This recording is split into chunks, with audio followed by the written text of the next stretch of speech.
Hello, my name is Kerry Arth, and today we're going to start off a little kind of end-of-year series of videos looking at the best of certain factions from Games Workshop in 2019. So, going to cover Chaos today, we'll talk about some of the Age of Sigmar stuff, there's of course a bunch of Warcry stuff to get through, and everything else besides. I mean, 2019 has been a pretty good year for, well, an absolute shed load of models.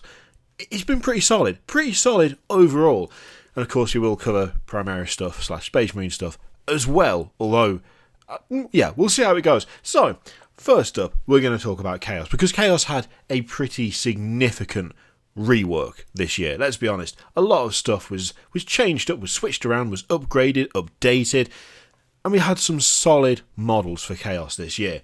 I mean, for a start, this mad monstrosity showed up, the Lord Discordant, which I do really like. It's not my favourite, but it is quite a cool new model, and there's some nice kind of nice nods to various things we've seen in the past, and of course ties in very nicely with the new Venom Crawler. I will admit, the one disappointment for me for Chaos this year was not getting a rework of the Defiler, but to be honest, given that we got new Chaos Space Marines, and by an extension of that, we got new Havocs, we got new Obliterators, we got new Terminators. All in all, Chaos did pretty damn well this year. Really well, in fact.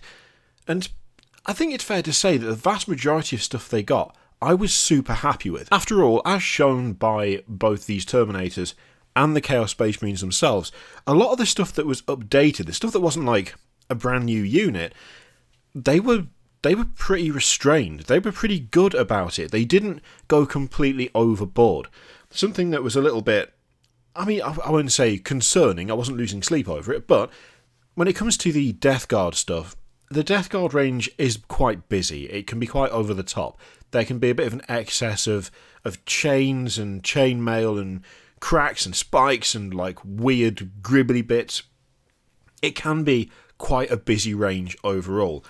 And I'm not a huge fan of the way that that's been done now. It's kind of, I liked it at the start, and then I kind of grew to dislike it a bit. There was a little bit of a worry that perhaps we would see a similar approach made with the Chaos Space Marines, with the Terminators, with the Obliterators. But actually, we got, I think it's fair to say, a pretty good deal with these guys. I mean, they did what I was kind of hoping that we'd see, which would be a mix of the old Chaos Space Marine box and the Chaos Space Marines that you got out of the Dark Vengeance box. Those Marines out of that big box, they were kind of stylistically actually quite different to what we saw from the normal box of Chaos Space Marines. These guys are a nice mix of the two. They're not completely one, they're not completely the other. They have retained a lot of the personality from those Dark Vengeance Marines. They've retained a lot of the stuff that separates them out from being essentially a tactical squad, but with spiky bits and a bit more trim. They got more of their own personality in this rework, which, I mean, it's all they really needed. I don't think they needed a huge amount changing. There wasn't anything about the old box that was like, oh, that's objectively awful, it needs to go. It just needed to be brought up to date. It needed to be improved and brought in line with just the rest of the stuff that Games Workshop does now. There is, I think it's fair to say, even if you don't like the outcome of the improved kind of, just the improved sculpting that they have now, it's at least nice to see stuff brought in line with that, but not taken overboard. These guys and the Terminators, they both could have been taken overboard. They both could have been kind of festooned with iconography and properly overlaid with detail, but they weren't. We got what they needed, which was just a nice update to the kit, and we can use them alongside existing stuff without them looking out of place, without them looking like different units. They're just improved versions of what we already had, which, to be honest, in those cases, I think is exactly what was needed. So, the Chaos stuff was pretty good, but there are, of course, some standout things from that.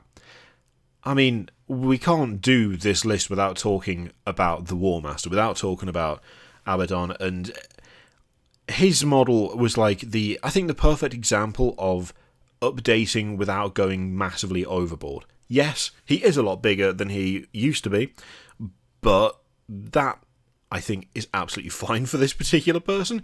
He finally has the stature and the presence in model form that he does in the lore. He finally looks the way that, given his descriptions, I would kind of expected him to look from the first place. I mean, obviously, his model was very old, it desperately needed updating, and they absolutely did it justice. It's not, again, it's not too over the top. It's not a bajillion miles away from what he had before. It just suits him better in terms of who he is.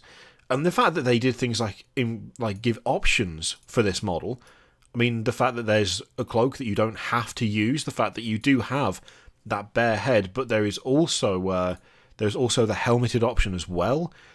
They didn't need to do that. They could have just chucked out a model that had no options at all. I mean, I know there's only a couple, but still, they could have done one that was just, hey, here's Terminator Abaddon, that's what you get.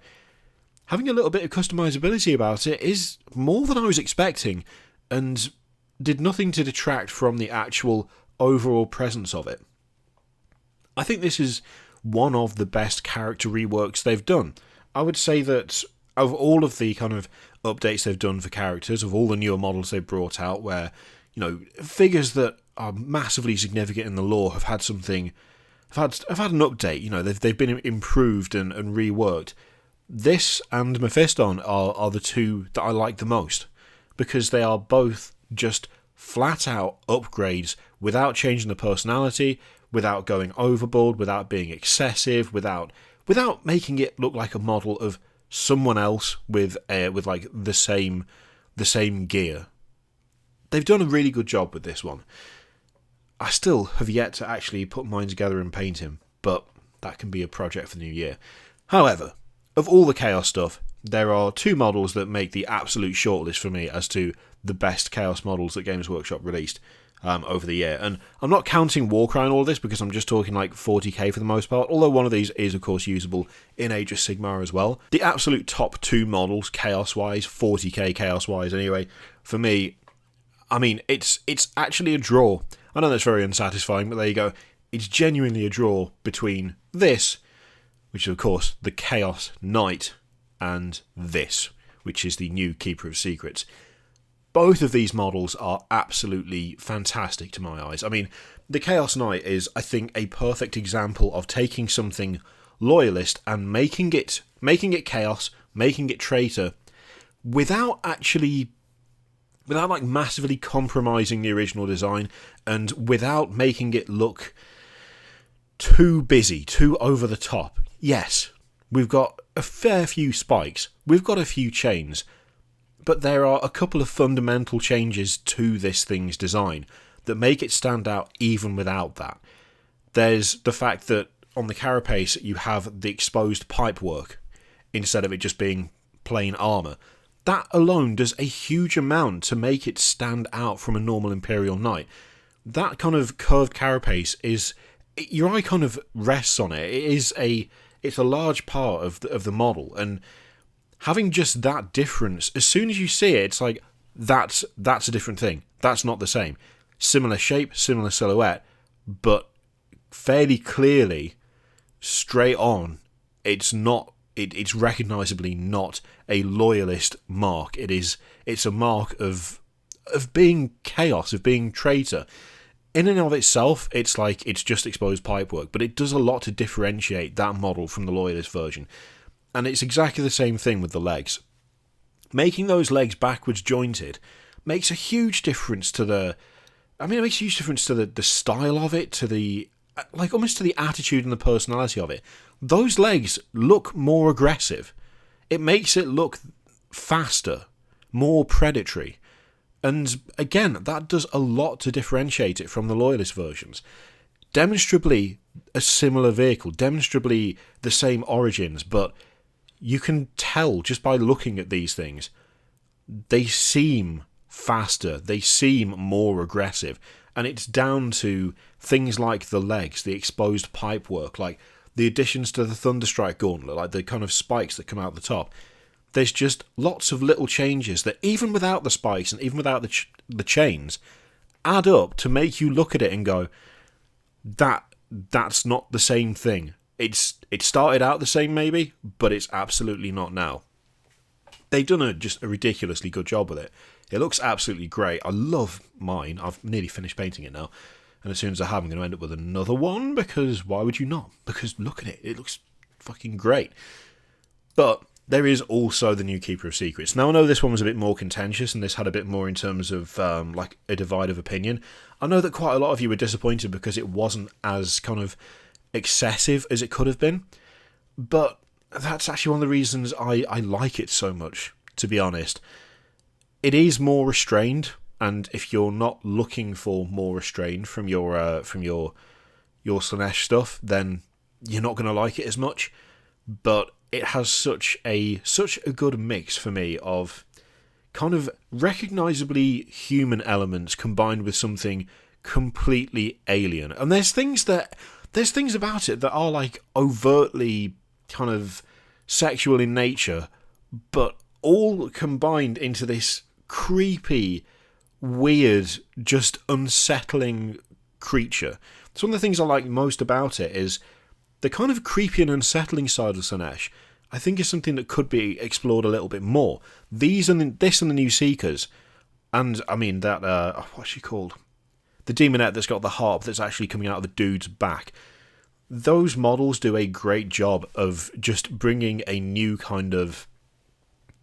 just disturbing side of Slaanesh as a whole.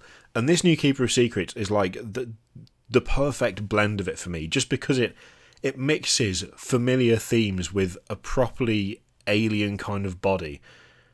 And I think I said at the time when it was first revealed, there's something about the pose as well that just makes it seem kind of relentless. Like, once you've seen it, that's it. That's the last thing you will see.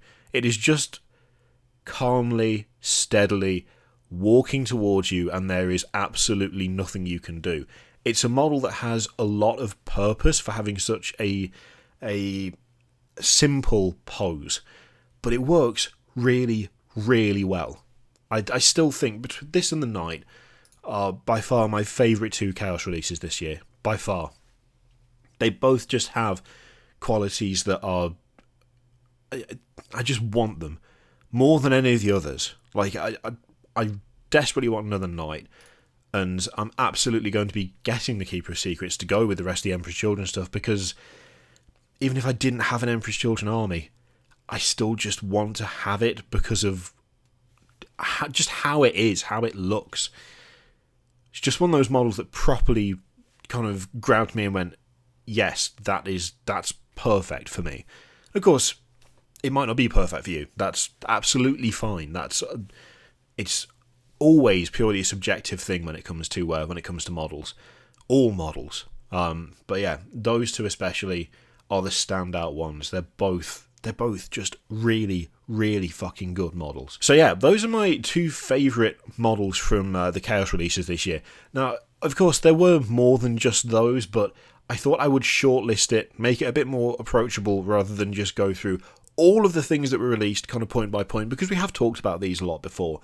But yeah, the Chaos rework as a whole was very good, but the standout points for me, despite the rework being as good as it was, were very much the Knight and the Keeper of Secrets, because they are both models that have just kind of never stopped impressing me from that point on. There was no point where I look at them and I'm like, yeah, I just don't like it as much as I did when I first saw it.